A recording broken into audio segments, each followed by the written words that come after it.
Hello everyone. You study 18 hours a day, 1,000 books, probably will struggle. You clear a paper, after a year, when you start studying another paper, you will forget. You will forget the numbers. You will forget the equations. What you will not forget? That is the concept. There are so many people, they are competing, and you all have the same goal. How can you make yourself worth in the society? When you join a company, you are supposed to know the concepts which you can really apply to the real world problems. Then only whatever you study that will have meaning. Understanding a topic conceptually is very, very important for you. This is the right time you are developing. Once you join a company, you will never get time to study well. Instead of going to very high level, I will take very simple example and I will explain you the basics of confidence intervals, the concept that will be there with you forever. If you stay with me for the next 30 minutes, I'm 100% sure at whatever level you are, you will learn something today. Let's get started. Today's topic is confidence intervals. Confidence intervals are everywhere. You are in medicine, you are a part of the country's defense, you are working in education department, you are working in any field, you will see the use of confidence intervals. But if you don't know what is a confidence interval, then definitely you will struggle. So please listen carefully. Definitely you will learn a lot today. Now see here, this is confidence interval. I will come to this one, but from here we'll start in today's class. This will be my first example, and then we'll continue this one and this one, this one, this one, this much only. It will take around 20 minutes. Then I will go here and I'll explain you the concepts. So let me start here.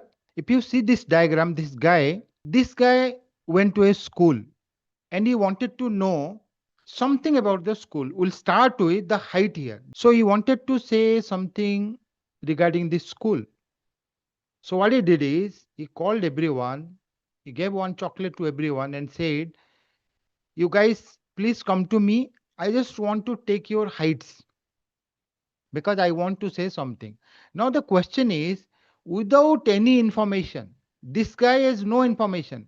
Only he will measure the height of the four students. Can he say something about, suppose this is 7th standard students. Can he say something about the 7th standard students? Suppose there are 6 sections and 600 students are studying. He has taken a sample of 4. Once he takes the sample, can he say something about all the students in the school who are studying in 7th grade? That is the question. So the first assumption is the heights of the students that must follow a normal distribution. Okay, let me divide this chapter into parts. One population, two population. One population, when I say, talk about the boys, not the girls, because there is a little bit difference between heights. When we consider two populations, then we'll consider two groups here, two populations. Separately, we'll study. The population distribution will be normal. This is normal distribution. And here you will come across binomial P here, Poisson lambda here. Here when I say normal distribution, we'll use Z distribution, Z and T distribution and chi-square also. These are the distributions we'll use. And when you go to two populations, I'll give an intro today. We'll have another class. Then we'll talk about two groups. Okay. If you want to compare their means or the ratio of their variances, all those things we'll do. But yeah, I'm not going to that now. Here also we'll use T distribution. All these distributions we'll use. Before starting the class, I'd like to give you why confidence interval is required so that you will be able to build clarity. Okay, and that will give you confidence. We'll start from here. You have any population? This is one such population. If you see here, population, when we say population, population means what? Population means not the people. Population means some attribute you have to say like height, weight, IQ. When I talk about the students in a school. So suppose I consider the height or weight or IQ, or I mean, there could be thousands, right? So we want to know something about the population. Suppose there are 20,000 students. If you get access to 20,000 students, you will enter the classroom, you will take a test, then you evaluate. So that takes a lot of time. Even in many cases, you won't be able to do. Suppose you are predict, suppose you are predicting the elections. You don't have population. What will happen tomorrow? You don't know. It's not always you have a big thing, you are taking a small thing. I mean, that's only one case of taking a pop sample. So we also forecast where we have data till today and we forecast for tomorrow. In most of the cases, you will not have population. Even if you have population distribution, then also it will be very difficult. Suppose you want to estimate the average height of a male child who is 15 years old in India. How many students are there? You start going to one house and take the height, someone will emigrate and someone will immigrate, for example. So there might be 1,000 situations. It might take 5 years. By that time, the situation will change. So it's very difficult. So we rely on sample. Okay. So we'll take a sample. This is the idealized scenario. And normally people, they do, those who are not from statistics background, what they do is they take a sample. On the basis of the sample, they say this. For example, suppose a new movie is released. What normally the people they do, they go to some people, they ask how is the movie. Someone says 5, someone says 1, someone says 2. They take a average and they say suppose average is 3.5, then they say 3.5 rating. They say for all the days after the first day release. But it's not true. You never know what's going to happen in future. Some information you get for sure from the sample. But the problem is, if you have taken the right sample, right with the sample, and you are very fortunate enough that you get the you get the idea of the population correctly. But what might happen is, if you see the two cases, here you have a case where the population mean is somewhere here. This is your population mean, and this is your sample mean. Okay, so mean means somewhere I'm writing, you can take numbers and you can calculate. So mean they are matching. That means whatever you thought regarding the population, that is captured through this. We don't know this. Okay. So now you say that we don't know mu. We have absolutely no idea about mu. Mu is the population mean. We don't know. But we take x bar and we try to estimate mu. After taking x bar mean, we try to estimate mu. That is what we want to do. But the problem is if you take a sample and it's biased sample, okay? So what will happen is your population mean is here, however, your sample mean is here. This is a problem. Your sample mean is here, whereas your population mean is here. You see, it's biased. What about this? In this case also, your population is here. However, your sample is here. Your population mean is somewhere here and your sample mean is here. So here also it's not matching. I've given only 2 to 3 scenarios. How about the thousands of scenarios? We don't know even. So when you try to estimate the population only from sample, of course, there is a problem. So now the question is, we'll not be able to overcome the whole problem. It's impossible. We can never overcome because we don't know about the population. God knows, we don't know. However, can we get a better estimate? That is the question. And we'll try to get the answer here. Even when you try to understand this one, another thing is important for you.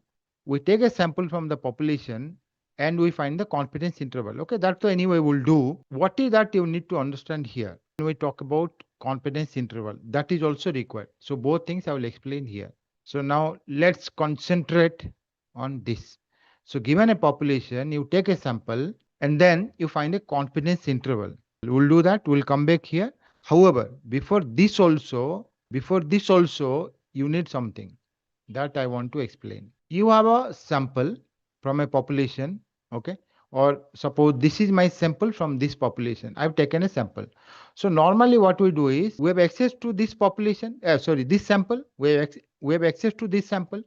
Then what we do is we find sample measures, sample mean, sample mode, sample median, whatever. But we'll talk about only two such statistic. This is my sample statistic is a function of sample. That's all. whatever sample you must have taken, if I write x1, x2, xn, this is my sample and this is my population. So I've taken the sample. From this sample, I can find x bar, I can find x square. These are two sample statistics. So once you get these two, we try to reach to the population parameters. What are the ways we can go to this? There are so many ways. One is point estimate, I already discussed with you. And the other one is confidence interval, MLE, hypothesis testing, all these are there. So you can test a hypothesis, you can find confidence interval, you can point estimate, and you can use MLE as well. So these are the ways you will be able to say something about the population parameter after getting the sample measures. This is classical statistics in the classical way. There are two types. You remember, one is Bayesian way that you will study separately. You can write classical frequentist. Okay. You can say also this is Bayesian. Okay. Let me write this only. You will be able to remember one. So let me write here Bayesian. In this BU, you need to remember everything we are doing using classical statistics. So we try to estimate mu and sigma here.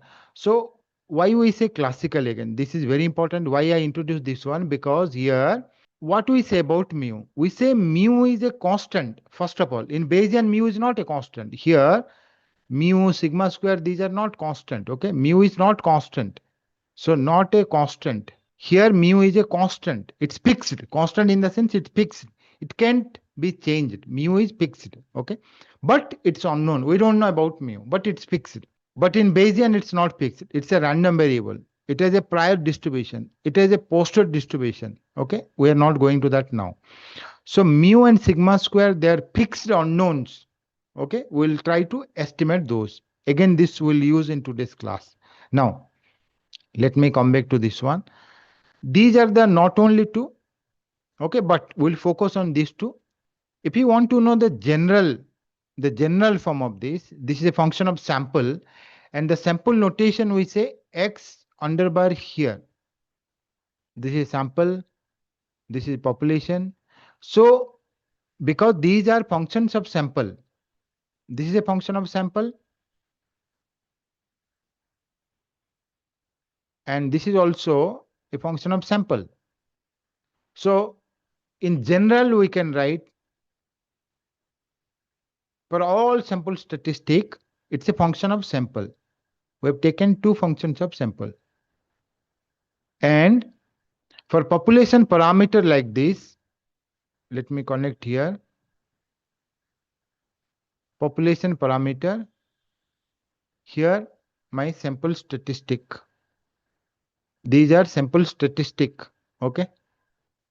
Let me not write here. This is sample statistic. And this is population parameter. Population parameter. Population parameter. This is theta. Theta could be mu, theta could be sigma square. Here g x underbar, that could be x bar, the sample mean, sample variance. We'll talk only about these two. So after getting the sample measures, we'll try to say something about mu. One way is, that's what we'll do in today's class, confidence interval. This is what we'll study in today's class, confidence interval. Okay. Now, let's go here. Now we don't know anything here. Okay. We didn't study anything at all. Without studying anything at all, can we do something here? Definitely we can do. Now let me take the measure here. 1, 2, 3, 4. These are the 4. I will get 4 heights. This guy will get the height of these 4 students. Then once you know the height of 4 students, can you say something about the height of all the students from 7th grade? That is my question. So let me record all the heights. These are the heights. 1, 50 centimeter. Here 149. I can write 1, again 1, I can write here I think they're same, 149, 147. These are the heights. So we'll take these heights and we'll find the mean and standard deviation. Okay. So I will go here, find mean and SD of 147, 149, 147, 149. So this is 148.75 x bar. It's given. Simple standard deviation is 1.26. Okay. Find simple SD 1.5833. Okay. X bar 148.75.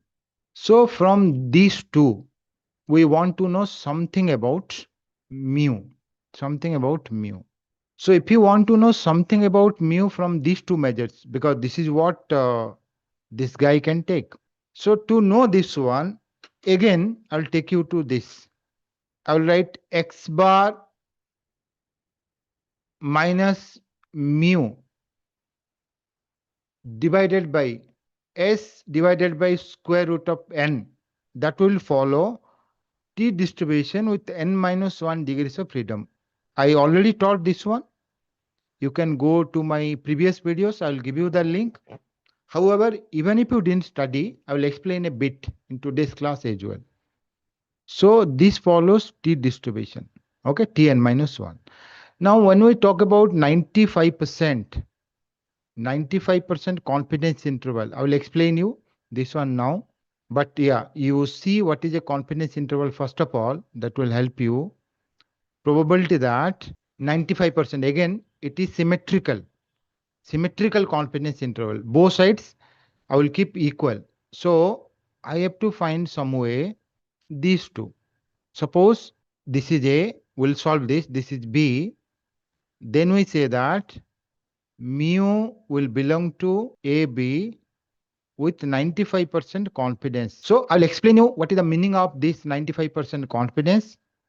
I will explain you what is the meaning of this. And AB definitely, if it's a symmetrical one, our x bar is 148. It could be, A could be, suppose I'm writing, we'll find it. A could be here, you can subtract from 148.75. Suppose I'm subtracting to 146. Here, again, you can add 2 here. Okay. 150.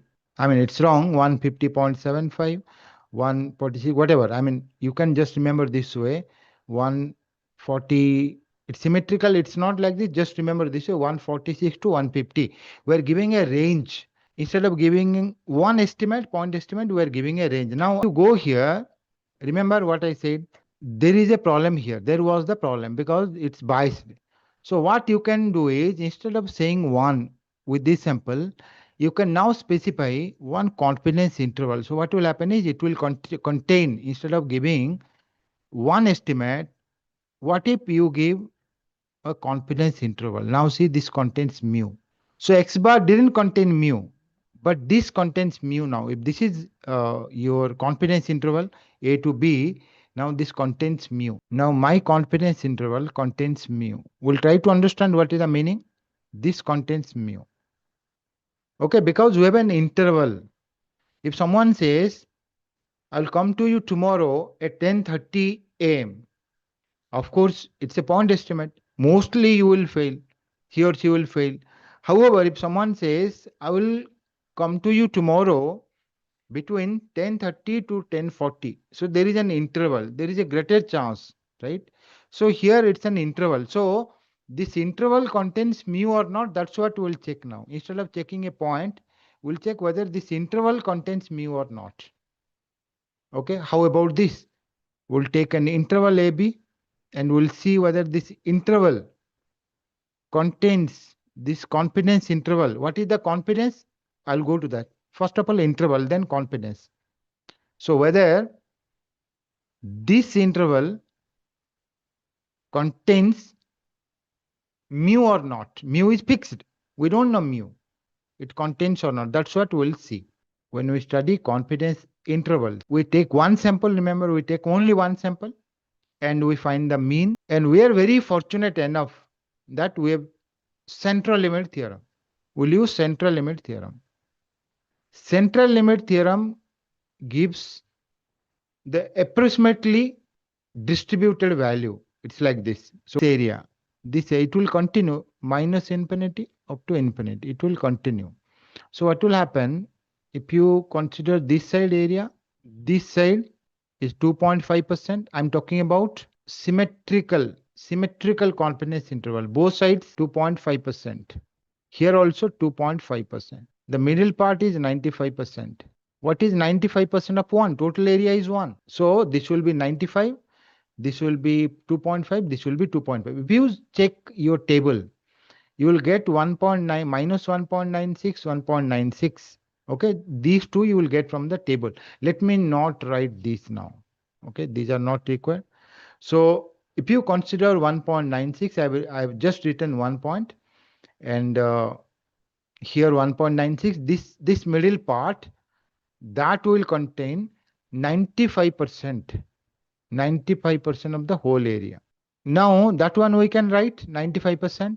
So if I write 95% by virtue of this central limit theorem, x bar minus mu divided by sigma by root n, that follows standard normal distribution, approximately distributed, but yeah, you can write like that, no problem. So if you use this one, okay, what will happen is standard normal, and this is standard normal, normal 0, 1. Let me write here. So from this, what you know, x bar minus mu, if I write here x bar minus mu divided by sigma by root n, we'll start from here. When you are studying confidence interval, this will be our pivotal quantity. If you know the distribution of pivotal quantity, then only you can find confidence interval. This is pivotal quantity. So this should be between minus 1.96 to 1.96. Then what will happen? This will be 95% from the diagram. And if you understand this much, you will be able to understand the whole chapter confidence interval. And then this will be helpful in hypothesis testing. This will be helpful in correlation regression. It will continue. Now what will happen? The next line, I will try to complete in 2 lines here. 1 line here, 1 line here. Done. That's all. Now here, I can cross multiply. So what will happen is, I will get x bar minus, let me write 95% is equal to probability. Let me cross multiply sigma by root n minus 1.96 sigma by root n. If I change the sign also, there won't be any problem. 1.96 sigma by root n. Why there won't be any problem? Because anyway, if I write x between minus a to a, minus x will be this side you have to multiply minus, this side you have to multiply minus. So they look alike. What is the inequality actually? If x lies between, these two will use. Minus x will be between minus b to minus a. This one will use. Also will use this one. 1 upon x will be between 1 upon b to 1 upon a. These two will use. Very simple. I will not discuss more about this. But if they're equal, minus a to a, then what will happen is you will not be able to know the difference. Why I'm changing? Because I'm interested in mu. Done. Another line. That's all. So the next line is mu will be, to take x bar that side, mu will be, if you take x bar that side, x bar minus 1.96 sigma upon root n, x bar plus 1.96 sigma upon root n. So this is my 95% probability, P. Okay. So mu will be here to here. Mu belongs to, because they look alike, sometimes we write this way also, plus or minus. But this is the confidence interval. So now what is the meaning of this? I will explain. What this says actually, instead of saying 1x, now we have got a range. That's important. But what confidence interval is not, that's very important. Suppose I want to know about the population. I will take one sample here. I will take one sample here. I will take one sample here. I will continue to take the sample and I will apply the same procedure. What will happen is, what is my population mean? My population mean is something I don't know. Okay, that is mu. Mu, I don't know. But if I said mu belongs to,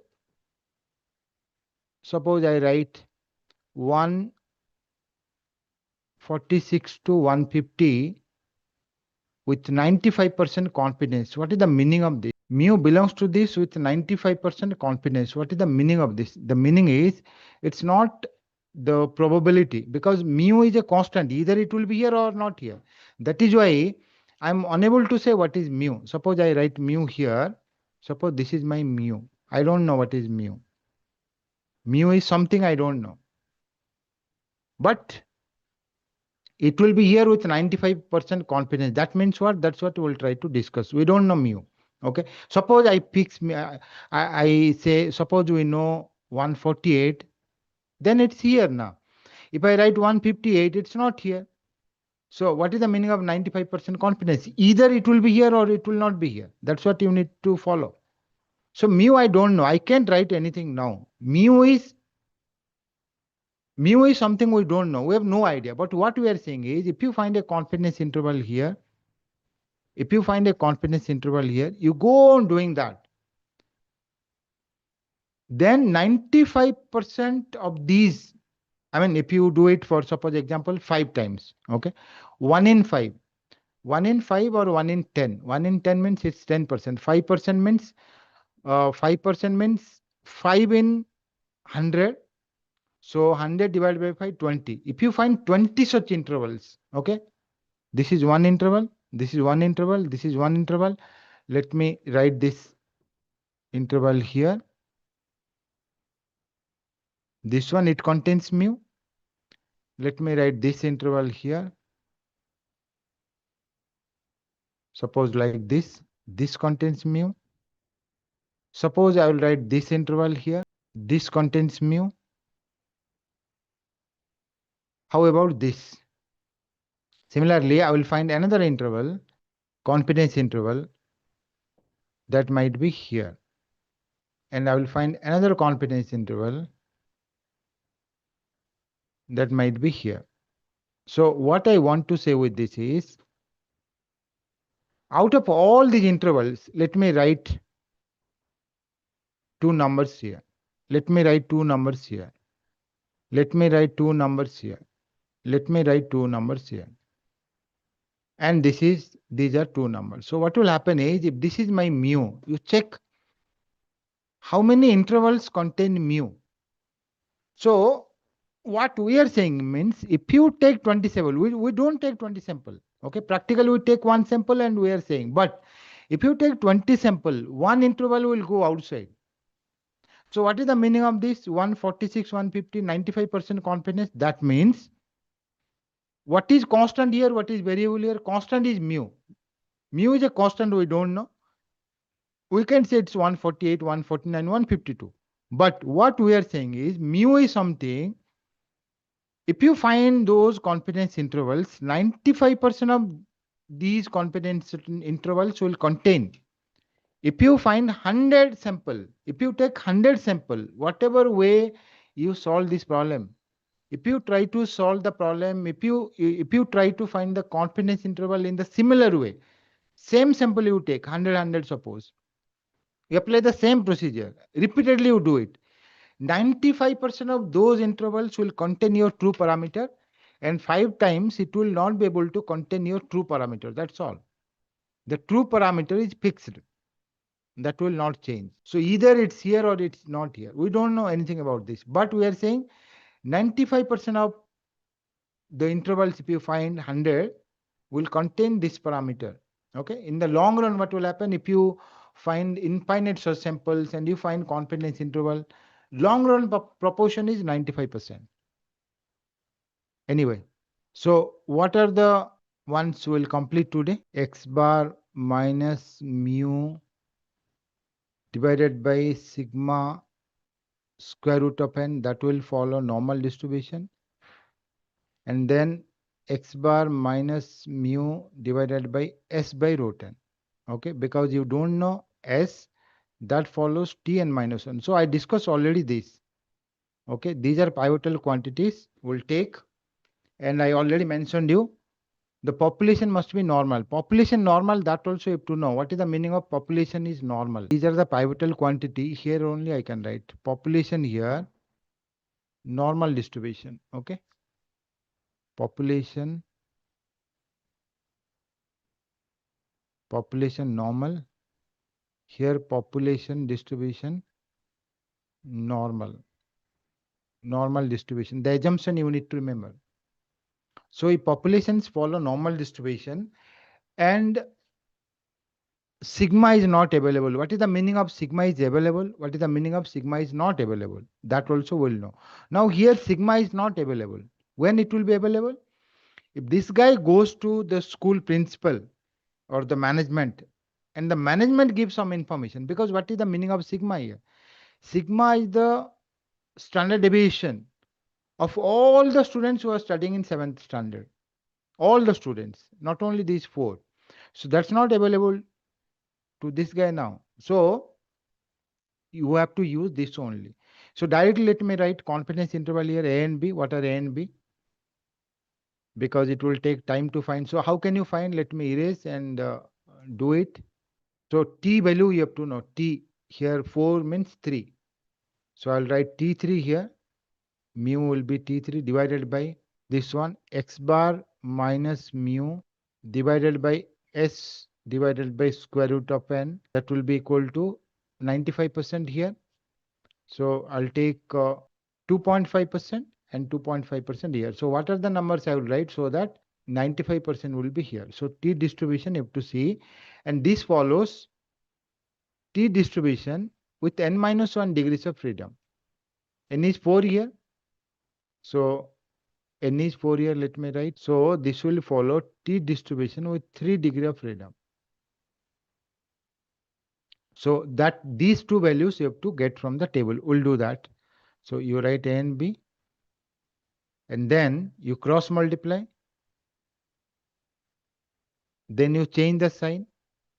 So then take x bar. So finally it will be x bar minus a multiplied by s upon root n, and then x bar, sorry, mu will be x bar plus a multiplied s divided by square root of n. Now the answer also will directly write, because you have to see this from the table A, because here it will be minus a and a. Let me directly write here minus a to a. This way you will get here. This minus 1 you multiply here, this will become mu minus x bar. This x bar you can take. So you will get final this way. So how can you find A? A from the table. 3 degree of freedom here. We have 3 degree of freedom, and we want this side 2.5%, 2.5%, and this side not given. Okay, this is symmetrical. So 3 degree of freedom, if you see, this is 3.182. This one will write 3.182. So this is 3.182. A is 3.182. You write, you will get it. Okay. So let me write A is 3.182. Directly we'll ask Google. Now find 95% symmetrical confidence interval. So it says x bar, that's matching, but standard deviation it gave 1.2583. Standard deviation it gave 1.2583. Is it here 1.5? Acha, I think that is s square root. No problem. And final value we got 146 point. We'll take 146.75, 150.75, and 150.75. I mean, I should write everything because both the sides, if you match symmetrical, okay, 150.75 to, and here 146.7478. You can check. You can check. Symmetrical means, now initially, remember I started with point estimate. Instead of saying x bar 148.75, you can give an interval 146.7478 to 150.7522. So that's a better one. Okay. So finally we'll say we give 95% confidence on our method. we give 95% confidence, whatever interval we found, that will contain mu, that's all. We don't know mu, but we are saying we are giving an interval instead of a point. That's confidence interval. Now this guy discusses this one and takes for girls also separately. So what you can do is, again you write girl sides. Suppose here 140, 142, 143, 142, 141, like this. You take these 5 and you find confidence interval. So I can take this and I will ask find confidence interval. Now see, n is 5 here. So what will happen is, sample mean I got 141.6. I got sample standard deviation 141.6. I got S 1.1402. Then I don't need degree of freedom 4 they've taken. Okay, my answer is 140.18. 140.18. Sorry, 140.18 to 143.02. This is also symmetrical 95% confidence interval. Which one is better? So when you specify, you say something about the population using X bar, this is better or this is better. Of course, both sides we have equal symmetrical confidence interval. So both sides equal length. So instead of saying one probable value for mu, we are saying mu will be in this interval. And what is that confidence? Our confidence is 95%. With 95% confidence, we say this interval will contain mu. Mu is fixed but unknown. We don't know mu. That means if you find many intervals, 95 of those will contain mu, 5 will not contain mu. That's all. Make it simple. This is what you have done with this problem. Then what happened after doing this problem, because this is one population, this is one population. One population means all the boys, all the girls, but we have taken a sample of 4 here, sample of 5 here, right? Now this guy goes and discusses the result with his friend. His friend is not that happy. Now when this guy wants to his friend and tried to discuss the results, his friend is not happy. His friend says, you know what, I'm not happy with the result. So let's do something. This guy says, there is a little problem. I didn't use sigma here. I use the estimation, the estimate value of sigma, that is S, from the sample. Because I don't know sigma. Because I don't know sigma, what I did is, I used S. So instead of using this as my pivotal quantity on the normal distribution, I used this because S is available. So what is sigma here and what is S here? S is standard deviation of the sample. What is sigma? Standard deviation of the population. Population means you should know about all the students. Standard deviation. Okay, either the principal knows or from long studies they know sigma. But from the sample you can never. You are taking only an estimate in the form of S. You don't know. That's the problem. So if you want to apply this one and a normal distribution, I also explained in other video the difference between standard normal and t distribution. Remember, we never compare normal distribution with t distribution. We compare standard normal distribution with t distribution. The sample size increases. So when the degree of freedom increases, then what will happen is it will approach standard normal, the t distribution. Okay. So anyway, I'm not going to that now. So we use this one already. So what they can do is they have to visit the principal. So now this guy goes to the principal and he says that, see, we are doing some study from our college we are studying, and we randomly saw the students here, and separately for boys and girls, for both the populations, we took our samples, and we got some kind of inference for separately for boys and girls. But then we don't know sigma. Is there any way you can say something about sigma, or you have information?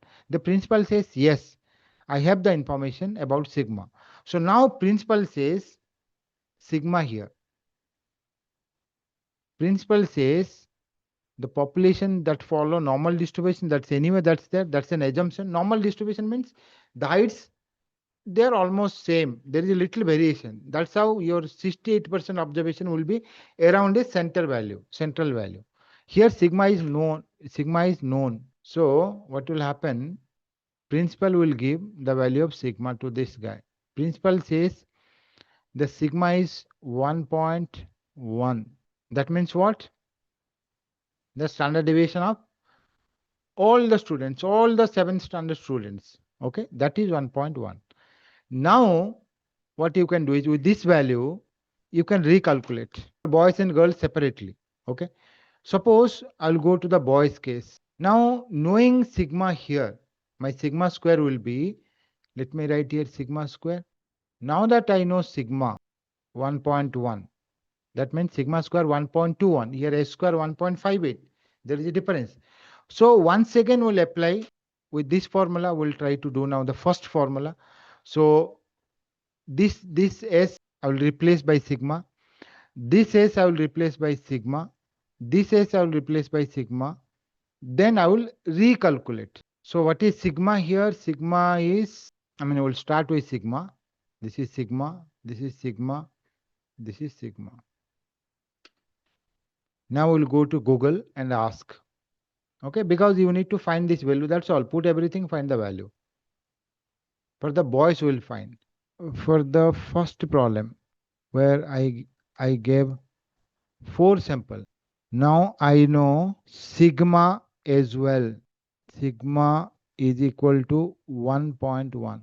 Please find the confidence interval using normal distribution. So now using this, we got the confidence interval 147.672, 147 now. There is a difference. So 147.672, here 149. So now the question is, we are finding confidence interval for what? Confidence interval for average mu. That's all. Now this is over. For this one also we can do similarly. Okay. Now do for the second example. Do for the second example with sigma is equal to 1.1. What sigma we took here? 1.1. So for girls, sigma will be different. Okay. For girls, sigma will be different. This sigma for boys, this is for boys, this is for girls. Okay. It says 148,111. 148,111. So how can you find? We'll not use S here. We'll use rather sigma 0.9 square root. What is sigma? So it was 1.14, right? There is a difference. So this is my 95% confidence interval, the same. So for boys and girls, there are 2 populations we found. Now this guy says the principal, okay, I'll do this to once again, because that I need to recalculate. If you allow me to the classroom, I can do something else. Like I want to know the IQ. Principal gives permission. Then he goes to the classroom. Now he takes a test, CBT test, by giving 100 questions. Now he gets their IQ. Let me list their IQ. 98. These are the IQ of the students. So we'll find mean IQ. We'll find a confidence interval for the mean IQ. Now my question to you. Here we have 1 population or 2 population. Here we have 1 population, because if you see, if you combine boys and girls, their heights will not follow normal distribution, because there is a difference, we know. There is a marked difference. Okay. Or there will be a lot of deviation. Normally we don't take. So what is example of a normal distribution? The length of the pins produce an effect. There is a little bit difference, right? So we can take. So we took two population. Now you combine, because IQ, there is no difference between boys and girls. They have to appear, they have to get marks, right? So we have one population. Now suppose you want to compare between boys and girls. Boys IQ, girls IQ, boys height, girls height. Okay. Boys weight, girls weight. Then you have to use two population. We are not doing in today's class. Two population uh, confidence interval we'll do in the next class. Now we consider everything as one. IQ. Okay, I will write IQs. Suppose IQs are 98, 95, 102, 103, 100, 88, 101, 97, 97, 98, like this, 10 students. Now you can find X bar here. You can find S also here. However, if it's available for the whole, I mean, this is only one section, there are so many sections. If it's available, why not take sigma? If sigma is not available, but from this class, S is only available. Okay, if you know, if you want to know sigma, you have to again go to the principal and ask sigma, the IQ of the students. That you have to do. Then only you will be able to use that. So mu will follow again the same. I mean, we'll consider all the students. N is 10. We know N now. We can find X bar from here. After finding X bar from here, you have to find, you have to get sigma from the principal, or you have to calculate from this sample only S. Whatever is available, according to that, you can use either Tn minus 1 distribution or normal distribution. These are the two options for you. And it's one sample, the same way whatever we have done, and you will get a confidence interval. If you want, I can find 95% symmetrical confidence interval. We have one symmetrical as well. Again, this one you can copy and paste. You will get it from the Google. Okay. So this much for today's class.